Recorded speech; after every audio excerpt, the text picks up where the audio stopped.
Hello, this is Matt on the Moon Lambo channel. I got a couple stories for you in this very latest Moon Lambo hot jam, including this one from you today. XRP Ledger might have new type of account, and so there will be a proposal admitted. And so it's a new type of XRP account that would have, let's just say, unique attributes and potential utility. And this is being pushed by XRPL Labs, who actually was initially funded through Ripple's Spring Initiative, which has now been rebranded. But yeah, so we'll see what happens. But it's an interesting concept because it actually impacts directly how much XRP you have to put up just to even launch an account. But I want to talk about it, and then I also have this story, which is unrelated to Ripple and XRP, so it'll be the second part of what I cover in this video. It's just something I found interesting from Crypto Newsflash, titled "Gold Proponent Peter Schiff Crowned Winner in Gold versus Bitcoin Debate." Well, how about that? And so, look, I like Peter Schiff. I agree with him on all sorts of stuff that he talks about publicly. But damn, he's wrong about crypto. He could not be more wrong. At some point, is he ever going to acknowledge that he's wrong, or is he just going to say for the next 1, 2, 3 decades, whatever, no. This is all going to zero. Because that's what he says. It's all going to zero. It just hasn't happened yet, but it's going to. At some point, does enough time pass where he recalibrates and is like, okay, what is it that I missed? What did I get wrong? Because it's still here and it's been around for 40, 50 years. Like, at what point does enough time pass where he's like, yeah, I done messed up? Well, I don't know if he's going to, frankly. He seems rather stubborn here. And so I've seen him debate, and I think he believes what he's saying, mostly. I don't know for sure. I mean, obviously, he's got a vested interest in gold, quite literally. He owns a company that sells it. But I've seen him debate other people. Like he debated. Who did I see him debate? I think it might have been the Shapeshift CEO. What's that guy's name? Voorhees? Is it Eric Voorhees? I think that's right.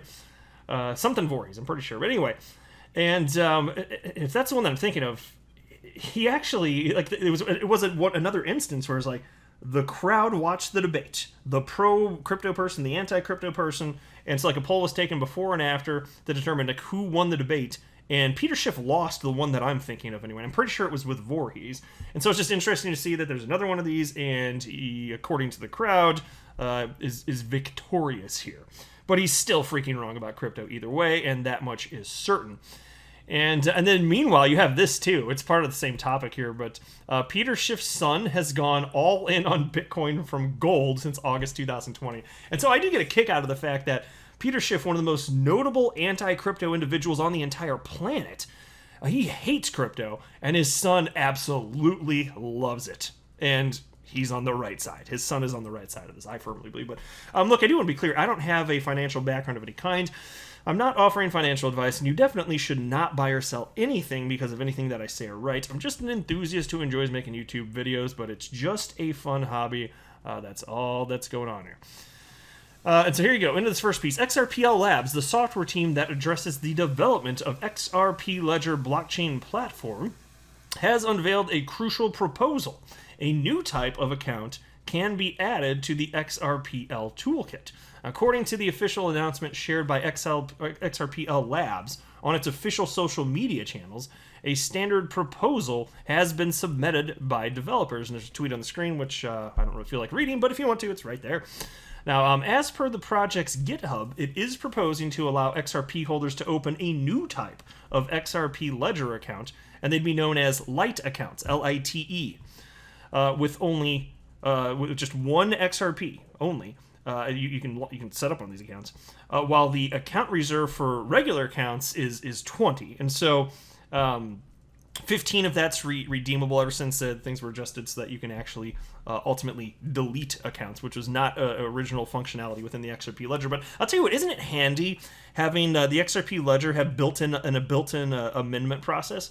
Because I'll tell you what, if Bitcoin had something similar to what XRP Ledger has on that front, you wouldn't see as many forks of the Bitcoin blockchain, because some of this stuff, if you just had an amendment process, you could actually get hammered out, and you wouldn't need to actually fork. But that's why you've seen almost no forks of the XRP Ledger. To my knowledge, There have been at least 3 forks. There might have been a 4th one. I remember I made a video about it some time ago because for the longest time, and mind you, I'm into XRP stuff every day. I was oblivious because there's such little projects that went the way of the dodo, which is to say that they went extinct.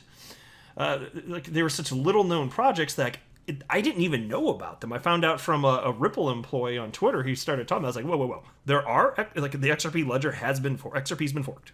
The answer is yes. It's happened at least 3 times. It almost never happens. And for good reason, too. And part of the other reason, too, that Bitcoin, for example, is getting forked here, it's technologically inferior to more modern blockchains like XRP. I know XRP's been around forever, just about, figuratively. But you can think about in terms of block size, reward, throughput, all that. Bitcoin is not good for payments, clearly. And so different people have different long-term visions for it, which has resulted in, for instance, Bitcoin Cash coming into existence just a few years back. But, given that the XRP ledger and XRP itself just works, you don't see it constantly getting forked all the damn time.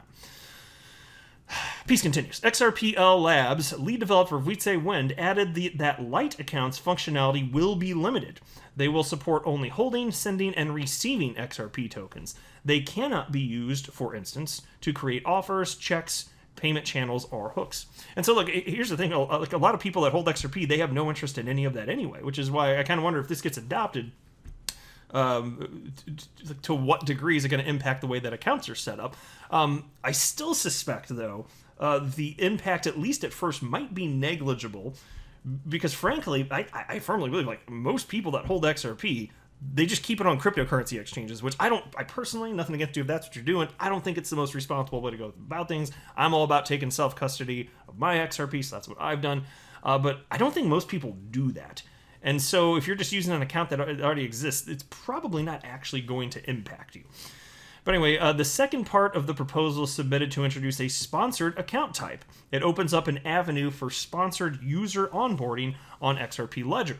Once an XRP holder pays 1 XRP for a sponsored account, his/her clients can use it.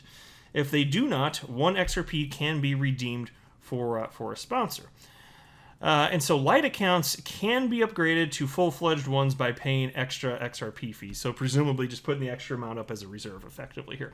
And so it seems to me that this is something that would actually increase adoption of the Sum Wallet, because in reading through their tweets on their social media platform, it seemed heavily tied to that, which is fine by me. That's not a critique, just to be clear. If it benefits the Sum Wallet, which XRPL Labs has created, good. More adoption of anything having to do with XRP is good for XRP holders. That's how I look at it. So yes, please. And if there's actual utility here, great. And it's cool is that the XRP community here and the validators, you get to vote on it. We'll see what happens. Now into this piece from Crypto Newsflash. Gold proponent Peter Schiff crowned winner in gold versus Bitcoin debate. What? That headline caught my attention, though, for real. I was like, Peter Schiff won something having to do with crypto? I guess hell's frozen over. I guess so. What else could it mean? Crypto skeptic Peter Schiff has won the debate on the best store of value between gold and Bitcoin. The debate, hosted by Intelligence Squared on August 25th, featured Schiff against Skybridge founder and former political figure Anthony Scaramucci. Before the contest began, the online audience was polled to determine which of the assets they favored. Now, 38% chose gold. 26% were for Bitcoin, and 35% were undecided. So pause right there. Already things were leaning in favor of Goldbug Peter Schiff here. But anyway, piece continues. In the end, results tallied at 51% for gold, 32% for Bitcoin, and 17% as undecided. And so starting, Scaramucci asserted that Bitcoin derived its value from its network, which allows peer-to-peer transactions without a middleman. Here's a quote. I think this cryptocurrency revolution, and Bitcoin specifically, because of its scarcity, is going to transcend gold. It's more portable, it's impregnable in terms of the transaction over the blockchain, and it's being adopted quite rapidly. The result of which the prices are going to go a lot higher. So then the piece continues, though. On the other hand, Schiff said, quote, in reality, Bitcoin and gold have absolutely nothing in common.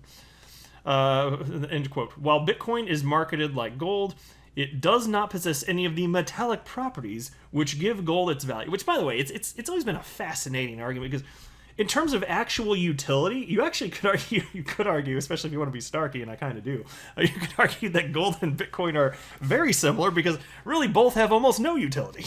I mean, kind of, like, I understand you can use, because gold's a metal, as much as I like to joke that it's a yellow rock, it's actually a metal. Yes, I know that. Stupid yellow rocks. But it's, yeah, you can use it in electronics. I get that. You can use it for jewelry, this or that. But that's not what's being done with most gold. Most gold does nothing. It does absolutely zero, nada. Zilch, nada, nothing, okay? Well, that's true of Bitcoin also. They both do nothing. So what do you mean, Peter Schiff? They're very samey here. But here's a quote from Peter Schiff. Part of the marketing fraud is to try to portray Bitcoin as gold 2.0, digital gold. But it's not a coin. It's just a digital string of numbers. It doesn't have any substance. And so, look, pause right there. Just think about this. And even if he happened to be right about gold and it actually goes to zero, certainly crypto is here to stay. And I've said that before too. I'm as close to 100% sure as possible that crypto is here to stay so long as the internet keeps existing. I'm more sure of that than I am about XRP or Bitcoin or any specific cryptocurrency. Here to stay, absolutely. Because look, there's utility to be had. And so if something's useful to somebody, like, that represents value. The fact that it can be used. And if people want to use it, it's a better version of this or that, whatever the reason is, or maybe something technologically can't be done without this exact cryptocurrency, whichever one you want to talk about, Bitcoin, XRP, whatever. Maybe it can't. It's whatever your business probably want to solve, whatever it is. Maybe it can't happen without it. And so again, that represents value. And so Peter Schiff is so clearly wrong. It could not be more obvious. Cryptocurrencies are never going away. Even if most of them that exist today do ultimately, and I think that would make sense, just like during the dot-com boom and bust, all sorts of the dot-coms that everybody's throwing money at, they no longer exist. They're gone. And that's fine. It's just markets figuring this all out. And yes, it's a messy process, but it freaking works. Let people do what the hell they want. You're talking about, it's messy. Let's not pretend that's some sort of horrendous negative. It's just free humans doing what they want to do with their dollars and their business ideas, so on and so forth. That's a good thing, actually. Just because it's messy doesn't mean it's bad here. But damn, Peter Schiff is absolutely missing the mark here. And the piece continues. Additionally, The Economist pinpointed that price and value are different concepts. And that's true. I highlight that all the time.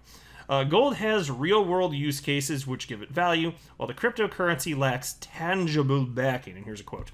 In 100 years and 1,000 years, the gold that I'm storing today can be melted down and used in electronics or used in jewelry or for whatever new uses have been invented that don't even exist today. So he's really optimistic, though. They're going to find some sort of new use for gold that doesn't even matter. And it's probably going to pump the price, too. Gold's going to be worth so much more relative to the United States dollar or pick your fiat currency. Don't hold your breath there, Peter.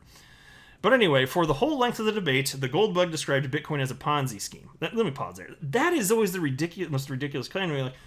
There is no organizer behind all of this. It's completely decentralized, and there are just free market participants deciding to invest or not invest in Bitcoin.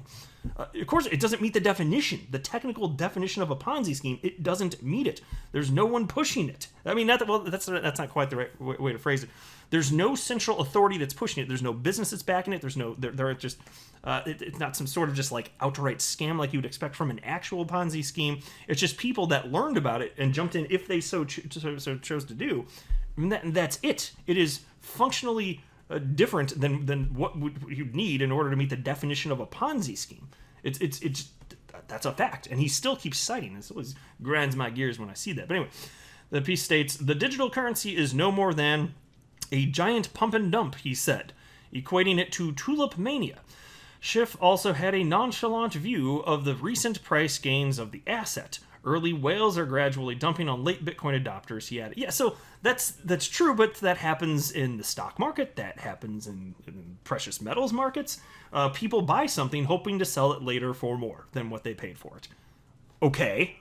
And so, yes, you're talking about dramatic runs up with Bitcoin, but there are reasons for this. The markets are illiquid compared to every single other asset class. There's almost no money in crypto compared to other asset classes. And yeah, there's a frenzy around the technology, so that gets the price bid up quickly too. I recognize all that.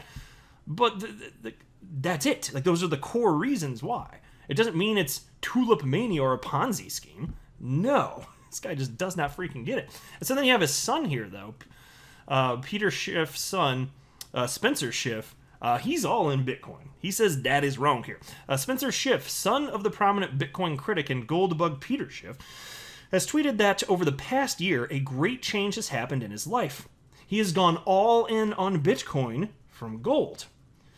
Back in August 2020, he held most of his savings in the most popular precious metal, and now he has dumped it all to go all in on Bitcoin. And he does not plan to stop adding more Bitcoin to his holdings, it seems. And you can see here's a tweet from him just the other day. What a difference a year makes. Last August, most of my savings were in gold. I'm now all in on Bitcoin, and I'm never going back. So why was it in gold? Might his father have had some sort of dramatic influence of that? I'm willing to bet that's the case. So good on you, Spencer, for recognizing that's kind of silly. Because I tell you what, holding gold the last decade, holding Bitcoin the last decade. What was a better idea? What was a better idea? I'll go ahead and wrap up there, though. I'm not a financial advisor. You should not buy or sell anything because of anything that I say or write. That would be a very, very, very bad idea. Until next time, to the moon, Lambo.